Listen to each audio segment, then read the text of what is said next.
Composer Leonard Bernstein once called Elvis Presley the greatest cultural force in the 20th century. There's no question that the king left an indelible public legacy. But what was he like in private? Well, recently Scott Ross met a musician who performed with Elvis for years, and he's written a book about what he calls the gospel side of Elvis. It's estimated that Elvis Presley sold over 1 billion records worldwide. That's more than anyone in the history of the record industry. But he only won 3 Grammys, and those were for How Great Thou Art and He Touched Me, all gospel performances. Joe Mascao, member of the hit gospel group The Imperials, who performed with Elvis for many years, knows another side of Elvis unknown to many Elvis fans.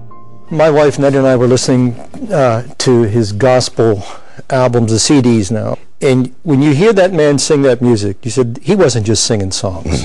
This was something that was coming from here. Exactly. Was that real for him? Oh, yeah. My favorite performance of Elvis is from the '68 special when he sings in this white suit, If I Can Dream. Out there in the dark, there's a red-burning candle.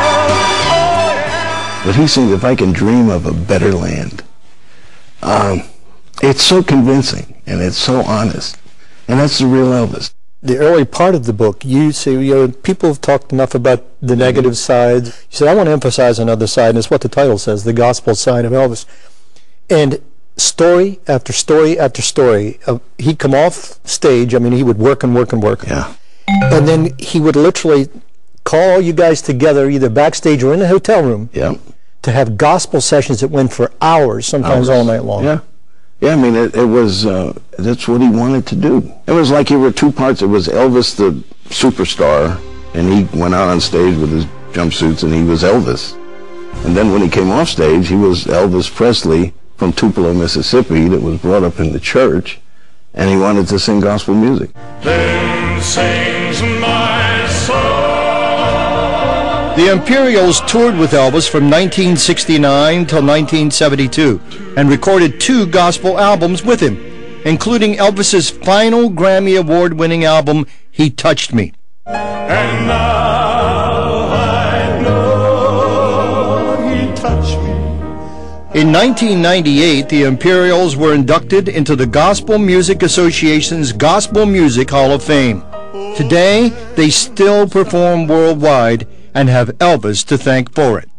Elvis opened the door for us. And so now, 30 years later, after his death, we're still singing around the world, and we're still singing gospel music to an audience that has never really heard it before. And Elvis is the one that opened the door for us. As I understood it, when Elvis died, he was reading a book about Jesus in the search for the historical Christ. Yeah, I mean, there's a lot. All sorts of stories. All sorts of stories. But I gave him a Bible, you know. It's in there. It's really hard for me to talk about. It really is. But I said, Elvis, I got something for you. And I said, I know you're struggling, and I know you're having a hard time. But every answer you need is in this book. So all you have to do is read it, and it's real simple now. It's in plain English. Just read this book. And we hugged, and I left. And that's the last time I saw him. To use the vernacular, to use the terminology, was Elvis Presley saved? Did he know God? Did he know Jesus Christ? Well, of course, I believe that he was. Yeah. Now, I'm not a judge, and I'm not the final word on this. But from my experience and from being around him, and from his attitude, you know, he wasn't perfect. You know, no. I don't see anyone here. No. Thank you. Yeah, I mean, he had demons. I mean, he had problems. I mean, it's really hard to imagine that a guy that was Elvis Presley could be without that. Right. But from all these indications and just, you know, being around him in these intimate settings, I really feel that he was a Christian. I really do. And I felt he was trying as hard as he could. He was holding on as hard as he could. And I hope to see him one day.